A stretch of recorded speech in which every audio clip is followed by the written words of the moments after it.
Assalamualaikum warahmatullahi wabarakatuh, teman-teman. Di sini kita akan menjelaskan tentang manajemen persediaan. Sebelum ke pembahasan, kita perkenalan dulu ya. Perkenalkan, nama saya Ajeng Ayunda Puspitasari, NIM 195231149, dan teman saya Fadilah Ayuka, NIM 195231009, dan Arum Rosmawati, NIM 195231129. Oke, lanjut ke pembahasan. Sebelumnya, ada yang tahu nggak apa itu manajemen persediaan?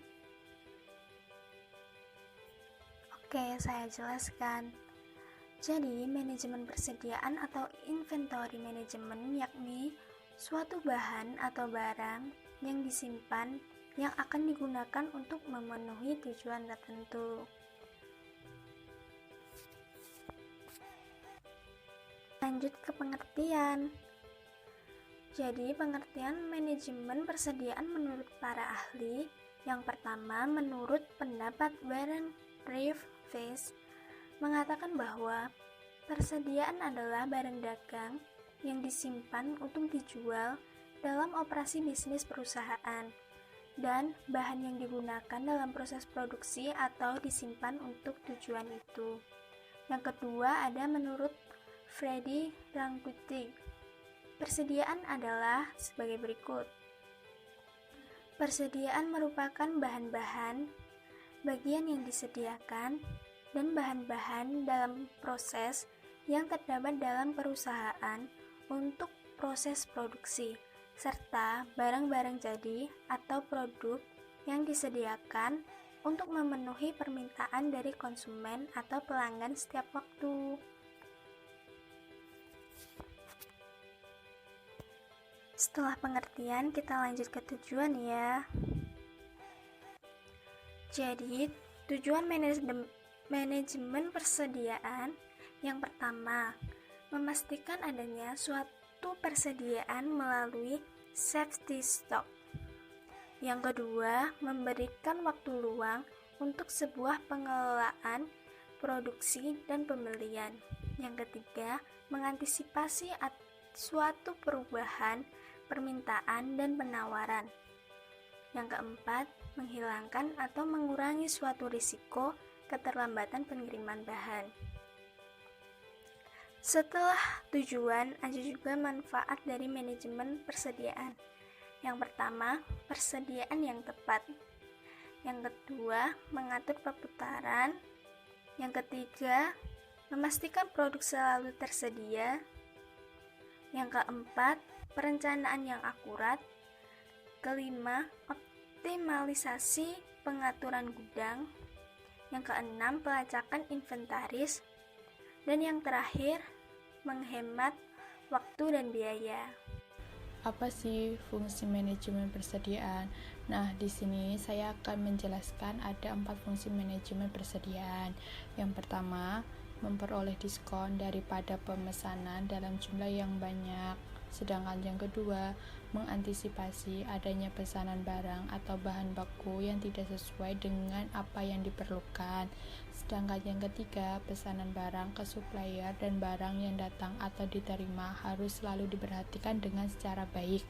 Gunanya apa sih? Untuk mencegah terjadinya ketidaksesuaian dengan apa yang dibutuhkan oleh perusahaan. Sedangkan yang terakhir, mengantisipasinya jika adanya barang atau bahan baku yang tidak terdapat di pasaran.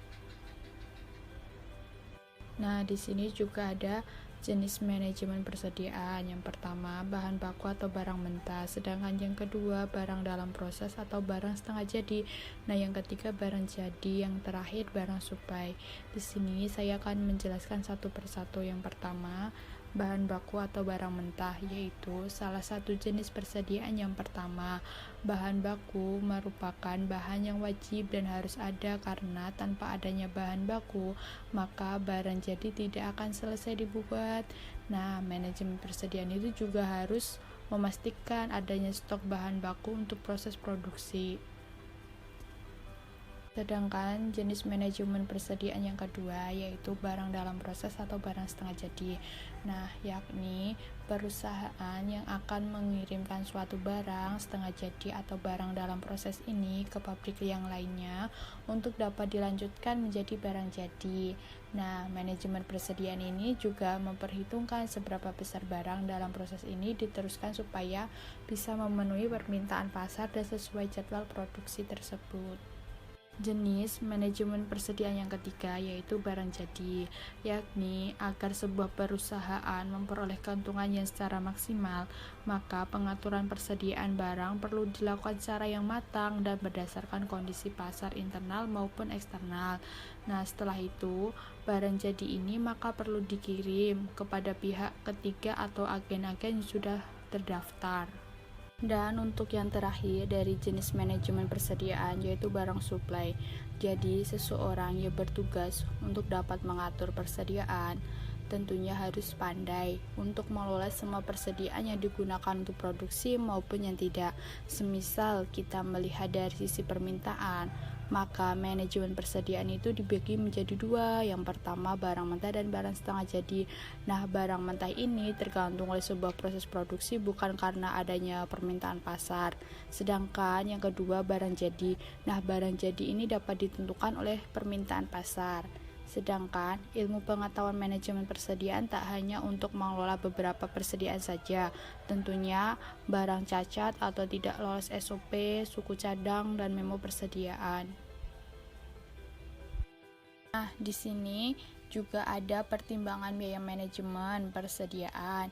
Yang pertama, biaya unitnya atau item cost, sedangkan yang kedua, biaya penyiapan pemesanan atau ordering cost.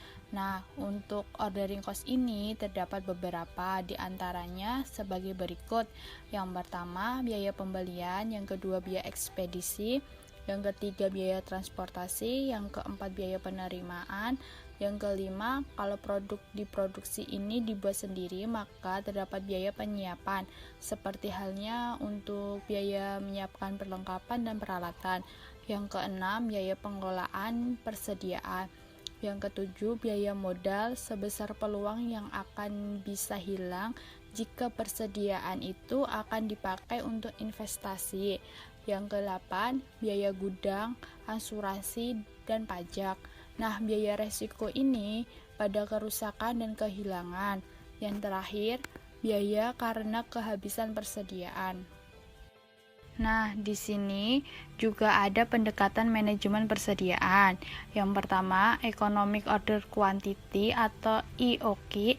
Yang kedua, pendekatan metode periodic review. Sedangkan yang ketiga, Material Requirement Planning (MRP). Nah, di sini saya akan menjelaskan satu persatu. Yang pertama, Economic Order Quantity. Nah, metode kuantitas pesanan ekonomi adalah metode pembelian persediaan berdasarkan jumlah pesanan yang diterima. Maksudnya begini loh. Ketika perusahaan mendapatkan pesanan produk dengan jumlah spesifik dan waktu yang telah ditentukan oleh customer-nya, nah, perusahaan memiliki kepastian mengenai berapa kebutuhan seperti spesifik dan harga bahan baku yang akan dibeli untuk memenuhi pesanan tersebut. Nah, yang kedua juga ada pendekatan metode periodic review, yaitu metode pemesanan barang yang dilakukan dengan jarak waktu atau interval waktu yang sama. Nah, pemesanan material ini bahwasanya dijadwal secara rutin sehingga manajer keuangan bisa memperkirakan dan mempersiapkan biaya yang akan dikeluarkan. Di sini juga mempunyai keunggulan dan kelemahan. Salah satunya keunggulannya yaitu untuk meredam fluktuasi naik turunnya permintaan dan kebutuhan persediaan. Sedangkan yang kedua, setiap kali pemesanan material jumlahnya sangat tergantung pada sisa persediaan yang ada pada saat pemesanan, sehingga ketika pemesanan material dilakukan, jumlah pesanan tidak sesuai dengan periodic review-nya. Pendekatan manajemen persediaan yang terakhir yaitu Material Requirement Planning atau MRP. Nah, di dalam MRP ini pembelian suatu barang yang dibutuhkan dapat direncanakan untuk membuat produk yang terdiri dari beberapa komponen atau lebih dikenal dengan sistem assembling.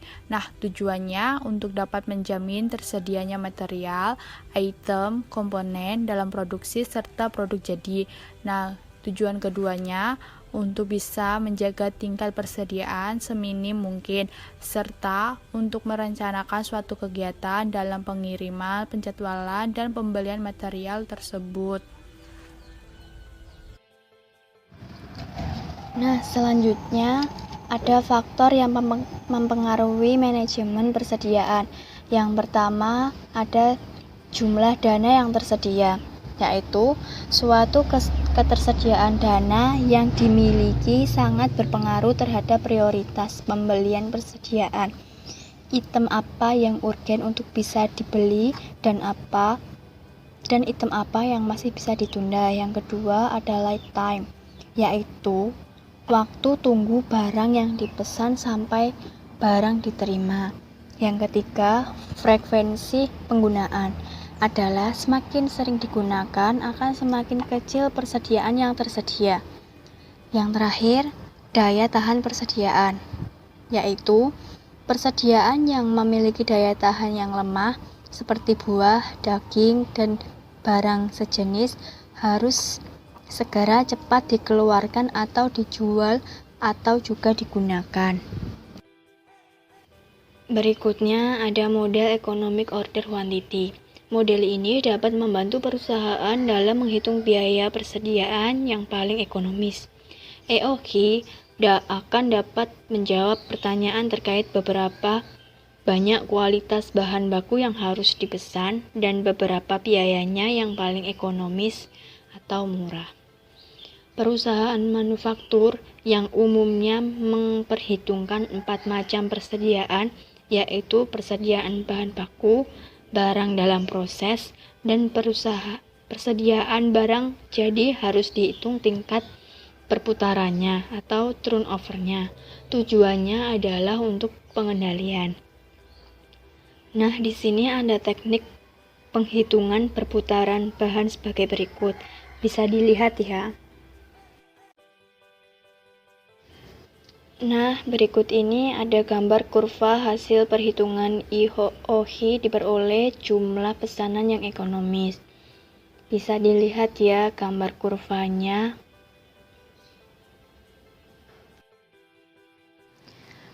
Rumus EOQ di dalam bukunya Heiser dan Reiner tahun 2011 menyatakan untuk menghitung economic order quantity terlebih dahulu dihitung biaya pesan dan biaya simpan per satu bahan baku dengan rumus antara lain sebagai berikut ini. Yang pertama, rumus biaya pemesanan. Total biaya pesan dibagi frekuensi pemesanan.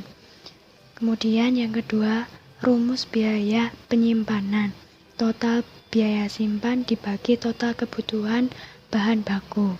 Adapun rumus perhitungan economic order quantity menurut Handoko tahun 2000 ialah dapat diuraikan sebagai berikut ini. Nah, di situ sudah ada rumusnya dan di bawahnya juga sudah ada keterangannya. Silakan dipahami. Selanjutnya, cara menghitung EOQ secara matematis. Berikut ialah cara menghitung EOQ secara matematis. TAC dibagi total biaya persediaan tahunan atau total annual inventory cost. TOC adalah total biaya pesan atau total ordering cost. TCC adalah total biaya simpan atau total carrying cost. R adalah jumlah pembelian atau permintaan selama satu periode. C adalah biaya simpan tahunan dalam rupiah atau unit. S adalah biaya setiap kali pemesanan. Q adalah kuantitas pemesanan, unit atau order. Nah, di situ sudah ada rumus-rumusnya dan cara untuk menghitung. Silahkan dibaca sendiri. Sekian penjelasan dari kelompok kami. Apabila ada kesalahan kata atau pengucapan yang tidak berkenan, mohon dimaafkan. Dan semoga ilmunya bermanfaat untuk kita semua. Wassalamualaikum warahmatullahi wabarakatuh. Stay at home, teman-teman.